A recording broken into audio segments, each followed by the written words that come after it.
Hello guys, আসসালামু আলাইকুম। আজকে দেখাইতেছি জর্দানের দেশের ঢেঁড়স, যে ওরা কীভাবে ঢেঁড়স খায়। দেখেন, এই যে ছোট্ট ছোট্ট ঢেঁড়স, এগুলাই ওরা সব। আমরা যেমন বাংলাদেশে মাছ ছাড়া কিছু তরকারি খাইতে পারি না, আর ওরা সব পদে সব যে কোনো তরকারি বাংলাদেশেও যে রকমের, এই দেশেও ওই রকমের, কিন্তু ওরা খায় এক রকমের রান্না করে আর আমরা খাই আর এক রকমের রান্না করে। আমরা খাই যেমন প্রতি তরকারিতে মাছ ছাড়া খাইতে পারি না, আর ওরা প্রতি তরকারিতে গোস ছাড়া খাইতে পারে না।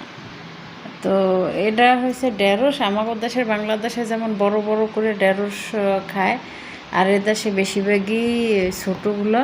ওরা সবচেয়ে এই সাইজের ডি পছন্দ করে বেশি। এই যে দেখতে আছেন একবারে। তো এডিরে ওরা গোস দিয়া, মুরগির গোস, খাসির গোস, যাইকন ওরা এডি দিয়ে রান্না করে। তো এগুলোর আবার বোট ফালাইলাম। এই যে এভাবে বোট ফালাইতে হবে সবগুলোর। দেখতে পারতে আছেন এখানে আছে প্রায় 5-6 কিলো। তো এগুলো সবই বোট হলাম এভাবে।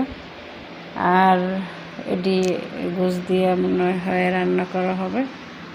দেখতে পারতেছেন কি অবস্থা, কি খায় এরা। আর আমরা তো এটি বাংলাদেশে খাই না, ফালাই দিই ছোটো ছোটো।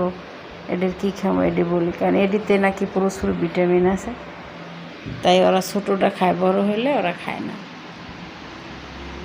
এসে আজকের ভিডিওকে ভালো লাগলে লাইক কমেন্ট শেয়ার করবেন, আর ভালো ভালো ভিডিও পেতে সাথে থাকবেন।